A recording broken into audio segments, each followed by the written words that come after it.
دوستو، آرمی چاہے کسی بھی ملک کی ہو، سرحدوں پر اپنے ملک کی حفاظت کرنا اس کا اولین فرض ہوتا ہے اور فوج اپنے ملک کی حفاظت کے لیے اپنی جان بھی ہتھیلی پر رکھتی ہے۔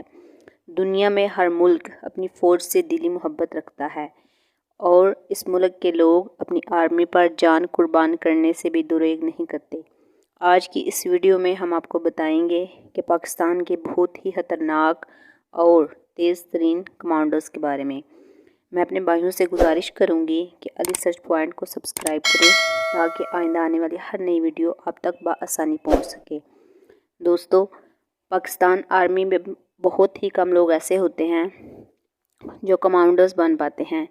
آرمی میں آئے ہوئے ہزاروں فوجیوں میں سے 40 یا 50 فوجی ایسے ہوتے ہیں جو کمانڈوز بن پاتے ہیں۔ ان SSG کمانڈوز کی ٹریننگ اتنی سخت ہوتی ہے کہ حالات چاہے جیسے بھی ہوں، آندھی ہو، طوفان ہو، بھوک پیاس، رات ہو یا دن، یہ اپنا مشن پورا کر کے ہی لوٹتے ہیں۔ پاکستان کمانڈوز کی ڈکشنری میں ناممکن جیسے کچھ ایسا کوئی لفظ موجود نہیں ہے۔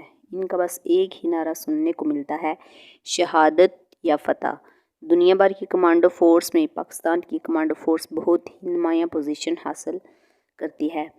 پاکستان کمانڈو کی ایک سب سے بڑی خصوصیت یہ ہے کہ 3 سے 4 دن تک بھوکے رہ سکتے ہیں، جو کہ شاید دنیا کے باقی کمانڈوز نہیں کر سکتے ہوں۔ پاکستانی کمانڈو دنیا میں ہونے والی کئی انٹرنیشنل مقابلوں میں پہلی پوزیشن حاصل کر چکے ہیں۔ جیسا کہ آپ جانتے ہیں، ISI دنیا کی نمبر 1 انٹیلیجنس فورس ہے۔ بالکل اسی طرح پاکستان کے SSG کمانڈوز دنیا کے نمبر 1 کمانڈوز ہیں۔ یہ کمانڈوز 20,000 فٹ کی بلندی سے بالکل آسانی سے فری فال کر سکتے ہیں۔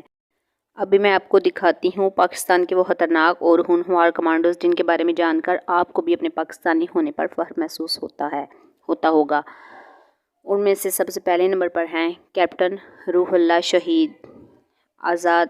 روح اللہ شہید آواز میں شیر جیسی غرج، آنکھوں میں ستاروں جیسی چمک اور چہرے پہ معصومیت لیے ان کو SSG کمانڈوز کا نام روح اللہ ہے۔ کیپٹن روح اللہ کوئٹہ میں دہشت گردوں کا مقابلہ کرتے ہوئے شہادت کے رتبے پر فائز ہوئے۔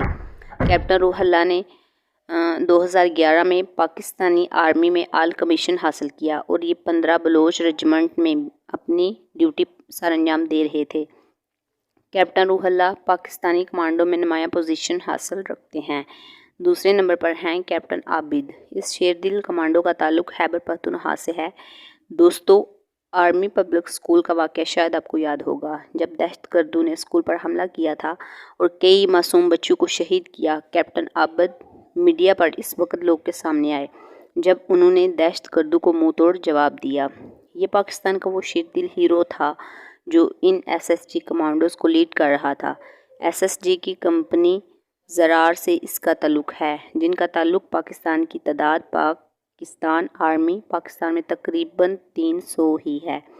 تیسرے نمبر پر ہیں میجر جنرل طاہر مسعود بھٹہ۔ میجر جنرل طاہر مسعود بھٹہ 10,000 فٹ کی بلندی سے تقریباً ہر سال فری فالو کرتے ہیں۔ دوستو، میں آپ کو بتاتی چلوں، جنرل پرویز مشرف جو کہ SSG کمانڈوز کو کمانڈ کرتے تھے، یہ ان کے بعد سے SSG کمانڈوز کو کمانڈ کرتے ہیں۔ ان کا شمار دنیا کے بہترین کمانڈوز میں ہوتا ہے۔ نمبر 4 پر ہیں جنرل صدر پرویز مشرف۔ جنرل مشرف سے تو پاکستان کا ہر فرد واقف ہے۔ General Pervez Musharraf SSG commandos کو بھی کمانڈ کرتے رہے ہیں اور پاکستان کے آرمی چیف بھی رہ چکے ہیں۔ SSG سے تعلق رکھنے والے جنرل پرویز مشرف سے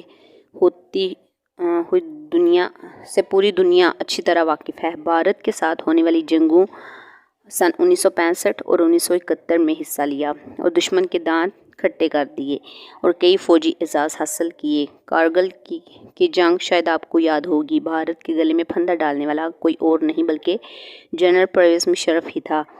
1999 میں نواز شریف نے جنرل پرویز مشرف، جبکہ وہ سری لنکا کے صدارتی دورے پر تھے، ان کو تبدیل کر کے SI کے سربراہ جنرل ضیاء الدین کو آرمی چیف بنانا چاہا، لیکن آرمی نے صاف انکار کر دیا۔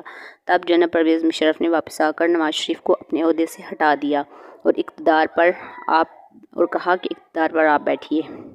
نمبر 5 پر ہیں لیفٹیننٹ کرنل عامر شہید۔ دوستو، لیفٹیننٹ کرنل عامر شہید 21 سال کی عمر میں کمیشن میں شمولیت حاصل کی اور 1988 میں صدارتی گولڈ میڈل بھی اپنے نام کیا۔ 1990 کے شروع میں نوریلا فورس میں گئے۔ SSG میں جانا امر شہید کی خواہش تھی۔ اینٹی ٹرسٹ میں ان کو ستارہ رسالت سے نوازا گیا، جو پاکستانی آرمی کے ہر جوان کی دلی خواہش ہوتی ہے۔ بلوچستان میں اس شیر دل جوان نے 26 اگست 2006 میں آپریشن کے دوران جام شہادت نوش کیا اور حالت حقیقی سے جا ملا۔